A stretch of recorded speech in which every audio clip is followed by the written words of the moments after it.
திருச்சிராப்பள்ளி மாவட்டம் லால்குடியில் துணை முதலமைச்சர் உதயநிதி ஸ்டாலின் தேர்தல் பிரச்சாரத்தில் ஈடுபட்டு வருகிறார். அந்த நேரலை காட்சிகளை காணலாம். இன்னைக்கு நடைபெற்றிருக்கிறது. புல்லம்பாடி ஊராட்சி ஒன்றியத்திற்கு 4 கோடி ரூபாய் ஒதுக்கீடு செய்யப்பட்டு இன்னைக்கு புதுசா அலுவலக கட்டிடம் கட்ட கொடுத்திருக்கோம். குமலூர் அரசு கலை மற்றும் அறிவியல் கல்லூரியில இன்னைக்கு புதுசா வகுப்பறை கட்டிடங்கள் கட்டி கொடுத்திருக்கிறோம்.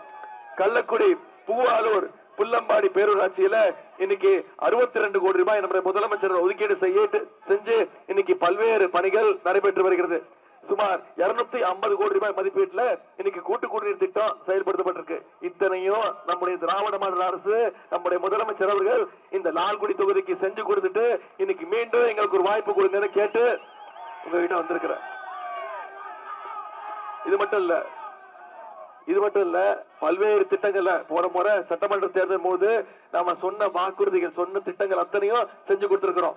உதாரணத்திற்கு மகளிர் உரிமை தொகை திட்டம் கொடுத்தமா, இன்னைக்கு 1,31,00,000 மகளிருக்கு மாசம் 1000 ரூபாய்,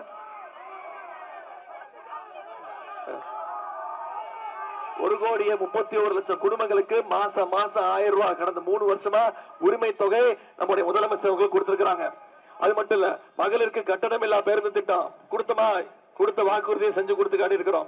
இன்னைக்கு நம்முடைய தலைவர் போட்டோல இருக்கேப்பா, அவ்வளவு பெரிய உலக புகழ் பெற்ற போட்டோ ஆயிடுச்சு. அது சரி காட்டுறேன், என்ன ஆச்சுன்னு சொல்லட்டுமா? முதல்ல வேற திரு மோடி அவர்களுடைய நம்முடைய தலைவர் தொடர்ந்து சொல்றாருல, வர்ற சட்டமன்ற தேர்தல் மிக மிக முக்கியமான தேர்தல். ஏன் முக்கியமான தேர்தல்? இந்த தேர்தல் டெல்லி அணி வெர்சஸ் தமிழ்நாடு அணி. தமிழ்நாடு அணி யார் கேப்டன்? திமுக தான் கேப்டன், நம்முடைய தலைவர் தான் கேப்டன்.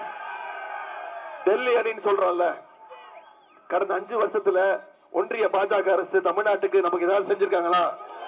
நம்ம கேட்கிற நிதி உதவி கொடுக்கறாங்களா? தமிழ்நாட்டுக்கு ஏதாவது திட்டங்கள் கொடுத்திருக்காங்களா? இது எதுவுமே இல்லாம நம்முடைய முதலமைச்சர் தமிழ்நாட்டுக்கு இவ்வளவு செஞ்சிருக்கிறோம், இவ்வளவு சாதனைகள் கொடுத்திருக்கிறோம், இவ்வளவு திட்டங்கள் கொடுத்திருக்கிறோம்.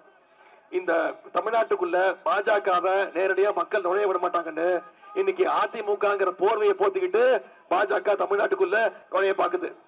இன்னைக்கு எதிர்கட்சி தலைவர் திரு எடப்பாடி பழனிசாமி அவர்கள், ஆமா நீங்க முரட்டு பக்தர்கள் பார்த்திருப்பீங்க,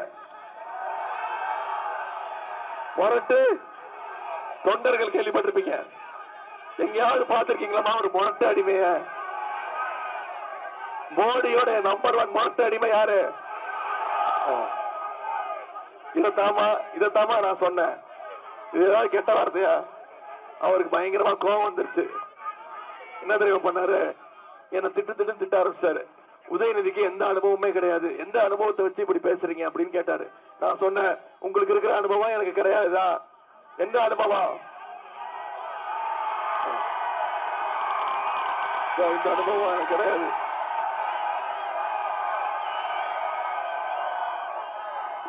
கீழே ஒருத்தர் படுத்திருக்காருமா, கார்பெட் நினைச்சுக்காதீங்க. கீழே ஒருத்தர் படுத்திருக்காரு. கீழே யார் படுத்திருக்காரு தெரியுதா? அவர் தான் முன்னாள் முதலமைச்சர். இப்படிதான் ஒரு முதலமைச்சர் ஆனாரு. போன தேர்தலில் மக்கள் வாக்களிச்சாங்களா? 2016 மக்கள் வாக்களிச்சது மறைந்த முதலமைச்சர் ஜெயலலிதா அம்மையாருக்கு. அந்த அம்மா இறந்த பிறகு இப்படிதான் உள்ள பூந்து போய் முதலமைச்சர் ஆனாரு. இதத்தாமா இந்த அனுபவம் எனக்கு கிடையாது. பதவிக்காக யார் காலையும் பிடிச்ச அனுபவம் எனக்கு கிடையாது. சங்கி கூட்டத்துக்கு பயப்படுற அனுபவம் எனக்கு கிடையாது. இதத்தாமா நான் சொன்னேன். இப்ப என்ன தெரியுமா சொல்லிட்டாரு? பிளேட்டை மாத்திட்டாரு. ஆமா நான் தான் போய் விழுந்தேன். என்னப்போ?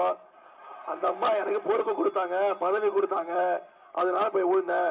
உனக்கு பண்பே இல்ல, பெரியவங்க கால விழுந்து ஆசீர்வாதம் தப்புதான், தப்பான்னு கேட்கிறாரு. நான் அதை சொல்லல.